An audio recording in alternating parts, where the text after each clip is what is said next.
Hello friends, welcome back to my channel. मैं हूं आपकी फ्रेंड वर्षा। आज की इस वीडियो में हम बात करेंगे बीएड एंट्रेंस एग्ज़ाम का। आप सबका रिजल्ट आ गया है, तो सबसे पहले तो कॉन्ग्रेचुलेशन। बहुत सारे स्टूडेंट्स हैं जिनकी बहुत अच्छी रैंक आई है, 150, 252, 240, 215, सबकी बहुत अच्छी रैंक आई है। 2000 तक बहुत सारे स्टूडेंट्स ऐसे हैं जिनकी 2000 तक रैंक है। तो सबको कॉन्ग्रेचुलेशन। आप लोगों की मेहनत की वजह से आप लोगों का इतना अच्छा रिजल्ट आया है। आगे भी इसी तरह से मेहनत कीजिएगा। और जिन लोगों का अभी रिजल्ट नहीं शो हो पा रहा है तो प्लीज़ ट्राई करते रहिए। वैसे अब तक तो साइट में अब कोई प्रॉब्लम नहीं है, क्योंकि मैंने मॉर्निंग में भी देखी थी, साइट सही चल रही है। तो ऐसा तो नहीं है कि आप कोई चीज़ वहाँ पे गलत फिल कर रहे हो, क्योंकि कई बार क्या होता है, हम इतने ज़्यादा पैनिक होते हैं सारी चीज़ों को लेकर कि हम जानबूझ के कई बार हम अपनी डेट ऑफ बर्थ भी गलत डाल देते हैं। तो हो सकता है कि 1-2 डिजिट आप गलत डाल रहे हो, प्लीज़ देख लीजिए एक बार। और हो सकता है कहीं-कहीं साइट में भी प्रॉब्लम हो, तो आप ट्राई करते रहिए। और बहुत सारे स्टूडेंट, आपने देखा होगा मेरे टेलीग्राम पर बहुत सारे स्टूडेंट गलत इन्फॉर्मेशन दे रहे हैं कि आप 31 जो अगस्त है उसके बाद आपका रिजल्ट शो होगा। ऐसा कुछ भी नहीं है। उसमें ये लिखा हुआ है कि 31 तक आप रिजल्ट देख सकते हैं। ऐसा नहीं है कि 31 के बाद आप देखेंगे। तो प्लीज़ इस तरह की इन्फॉर्मेशन गलत ना आप फैलाएं। और कोई भी डाउट है आप यहाँ पे कमेंट सेक्शन में पूछ सकते हैं, या फिर टेलीग्राम ग्रुप ज्वाइन कर लीजिए। और अगर आपको कोई भी डाउट है तो आप वहाँ भी पूछ सकते हैं। तो सबसे पहले हम यहाँ पर बात करते हैं काउंसलिंग कैसे होगी, किस तरह से आपको वो चीज़ें करनी है, चॉइस फिलिंग कैसे होगी, आपको कॉलेज कितने चूज़ करने हैं और पूरा प्रोसेस क्या है। ठीक है, तो सबसे पहले आप सबको पता होगा कितने होते हैं यहाँ पे। राउंड 1, 2, 3, 4, 4 राउंड होते हैं। तो किस तरह से होगा, तो देखो आपका जो रिजल्ट निकला है उसमें आपने देखा होगा स्टेट रैंक लिख कर आ रहा है। ठीक है, स्टेट रैंक लिखा है, तो स्टेट रैंक के अकॉर्डिंग राउंड 1, 2, 3 एंड 4 रखे गए हैं।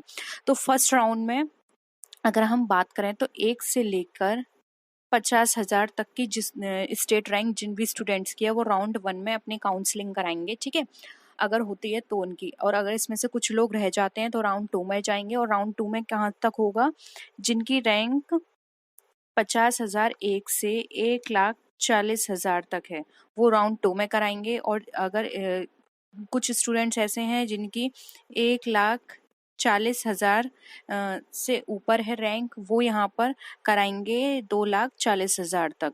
और राउंड 4 जो होगा यहाँ पर 2,40,000 1 से टिल एंड, उनकी जितनी भी रैंक है वो राउंड 4 में आएंगे। ठीक है, तो 50,000, और हमारे मोस्टली स्टूडेंट्स जो हैं वो 1 से 5,000 के बीच में हैं। और कुछ स्टूडेंट्स ऐसे हैं जो 50,000 में भी कंप्लीट हो रहे हैं, आ रहे हैं। तो आप राउंड 1 में अपने करा सकते हैं। अब यहाँ पर एक और क्वेश्चन आता है कि आप किस तरह से यहाँ पे कराएंगे। तो देखिए, जो आपने जो एग्ज़ाम डेट आई थी वहाँ पर ये लिखा हुआ था कि जो आपकी काउंसलिंग होगी वो 1 सितंबर से होगी। ठीक है, मैं आपको नोटिस भी दे दूंगी, 1 सितंबर से उसमें लिखा था। तो आपको एक लिंक प्रोवाइड की जाएगी, वहाँ पर आप ऑनलाइन कर सकते हैं। ऑनलाइन में आपको क्या करना पड़ेगा, आपको रजिस्ट्रेशन करना पड़ेगा। आप फॉर्म खोलोगे तो वहाँ पर आपको अपनी आईडी, जो भी आपकी आईडी है, और पासवर्ड वो फिल करना है। एक फॉर्म खुलकर आएगा, वो आपका होगा रजिस्ट्रेशन फॉर्म। ठीक है, रजिस्ट्रेशन फॉर्म होगा, उसके पास में ही आपको वहाँ पे काउंसलिंग रजिस्ट्रेशन करके एक ऑप्शन दिया होगा, उस पर आपको जाना है। वहाँ आपको फॉर्म फिल करना है, अपना नाम डालना है, डेट ऑफ बर्थ डालनी है, जो भी वो पूछ रहा है वो इंस्ट्रक्शंस आपको फॉलो करने हैं। ठीक है, उसके बाद अगर हम यहाँ पे चॉइस फिलिंग की बात करें तो जितना ज़्यादा हो सके, ऐसा नहीं है कि सिर्फ 4-5 कॉलेज आप चूज़ करो, जितना ज़्यादा हो सके ज़्यादा से ज़्यादा चॉइस में आप कॉलेज को लेना। क्योंकि ज़रूर ऐसा होता है कि कई बार आपने जैसे 5 कॉलेज लिए और उसमें आपका नहीं आया, तो फिर वो अपनी तरफ से कहीं भी डाल सकते हैं। तो जितने ज़्यादा कॉलेज लेंगे उतना ही आपके लिए फ़ायदा होगा। तो कोशिश कीजिएगा जब चॉइस फिलिंग की बात आए, वहाँ पे ऑप्शंस होंगे, कॉलेज का नाम दिया होगा, वहाँ पर आप उनको ऐड करते जाएंगे। और अगर वहाँ पे देखिए इस तरह से कॉलेज का नाम दिया होगा, इसके साथ सामने लिखा होगा ऐड ऑप्शन।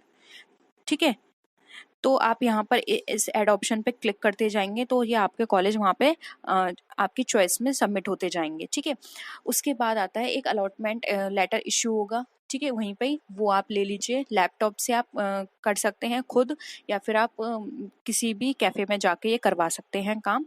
लेकिन याद रखिएगा कि सारी चीज़ें, सारे डॉक्यूमेंट्स आपके पास हों।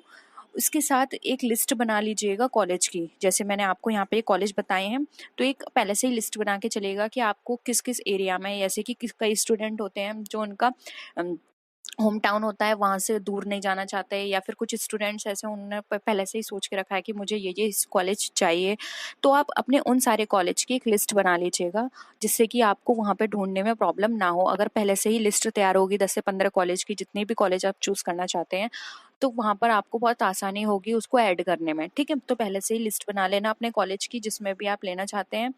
फिर उसके बाद देखिए कुछ चीज़ें और हैं, जैसे कि income certificate, caste, admit card याद रखिएगा, एडमिट कार्ड आपके पास होना चाहिए। सबकी 3-3 फोटोकॉपी करवा के रख लीजिएगा, क्योंकि देखिए ये सारी चीज़ें ऐसी हैं कि फोटोकॉपी में कोई ज़्यादा अमाउंट नहीं जाता।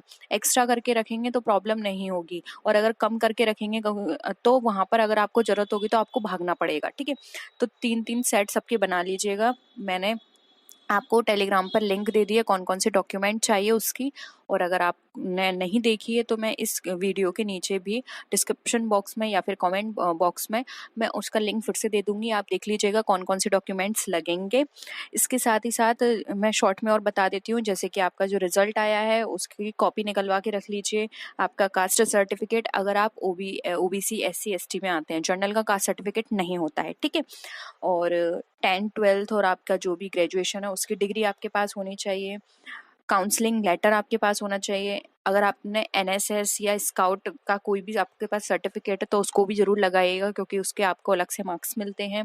और कॉलेज अलॉटमेंट लेटर आपके पास होना चाहिए, हेल्थ सर्टिफिकेट, और आधार कार्ड जरूर रखिएगा अपने पास। तो इस तरह की सारी चीज़ें हैं जो आपके पास होनी चाहिए। ठीक है, तो यहाँ पे सबसे ज़्यादा इम्पोर्टेंट और जो सबसे ज़्यादा क्वेरी में पूछे जा रहे थे क्वेश्चंस वो ये हैं कि आप जब कॉलेज कितने हम चूज़ कर सकते हैं, किस तरह से चूज़ करेंगे। तो जब आप ये फॉर्म फिल करेंगे तो वहाँ पे ऑलरेडी नाम बहुत सबके मेंशन होंगे।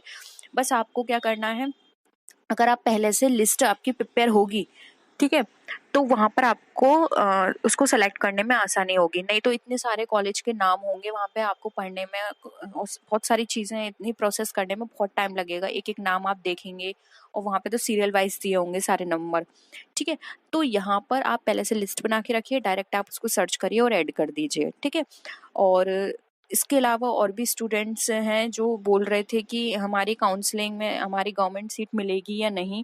देखिए, अगर आपकी बहुत ज़्यादा ही, जैसे कि 50,000 से बहुत ही ऊपर है, या फिर अ, आपका 40,000 इस तरह की, तो थोड़े कम चांसेस हैं। लेकिन आप अगर 10,000 तक में आ रहे हैं या 5,000 तक में आ रहे हैं तो आपकी काफ़ी चांसेस होते हैं।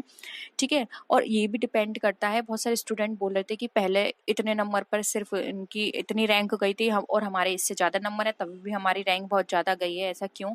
तो देखिए डिपेंड करता है कि वहाँ उस समय कितने स्टूडेंट्स ने ज़्यादा अटेम्प्ट किए थे, कितने स्टूडेंट्स के कितने मार्क्स आए थे। इस बार का पेपर ईजी था तो कट ऑफ काफ़ी अच्छी गई है। ठीक है, तो अब इन सब चीज़ों को आप इग्नोर कीजिए। अब रिजल्ट आपके सामने है, अब रिजल्ट चेंज नहीं हो सकता। तो आपका रिजल्ट जैसा भी है आप उसके अकॉर्डिंग काम करिए। और आपको रैंक आपकी बहुत ज़्यादा है तो प्लीज़ ये काउंसलिंग के चक्कर में मत पड़िए, आप डायरेक्ट एडमिशन पे फोकस करिए। ऐसा ना हो आप बस काउंसलिंग के चक्कर में और डायरेक्ट एडमिशन से भी आप छूट जाएं। ठीक है, तो यही सब चीज़ें थी। इसके अलावा कोई और डाउट हो, कुछ और भी आपको पूछना हो तो आप पूछ सकते हैं। और सारे अपने डॉक्यूमेंट्स रेडी रखिएगा। हाँ, 3 फोटो आपके ज़रूर आपके पास होने चाहिए, 3 फोटो होने चाहिए, और जितने भी डॉक्यूमेंट्स हैं सबके 3-3 सेट बना लीजिएगा पहले से ही। और अगर कोई भी आपका सर्टिफिकेट बहुत पुराना है तो कोशिश करिए उसको बनवाने की, क्योंकि मोस्टली जगह यही कहा जाता है कि ज़्यादा पुराने सर्टिफिकेट्स होते हैं तो उनको वैलिड नहीं माना जाता। तो कोशिश रखिए कि आपके सारे सर्टिफिकेट अपडेट हो, न्यू हो, और सब में आपका नाम, फादर नेम, ये सारी चीज़ें बिल्कुल सही हो।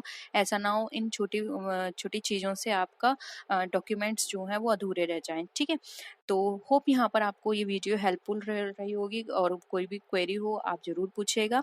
और आपको और भी नॉलेज है, इसके अलावा आप और कुछ भी जानते हैं या आपके बहन भाई को जानते हैं उन्होंने आपको कुछ बताया है, तो प्लीज़ कमेंट सेक्शन में ज़रूर बताइएगा। देखिए जितना आप शेयर करेंगे उतना ही अदर लोगों की भी हेल्प होगी। तो शेयर कीजिए इन्फॉर्मेशन, हो सकता है अदर स्टूडेंट्स जो नहीं जानते हैं उनको आपकी वीडियो से, आपके कमेंट से हेल्प मिले। ठीक है, तो थैंक यू सो मच। इस वीडियो को यहीं पे स्टॉप करते हैं, नेक्स्ट वीडियो में मिलते हैं, तब तक के लिए टेक केयर, बाय बाय।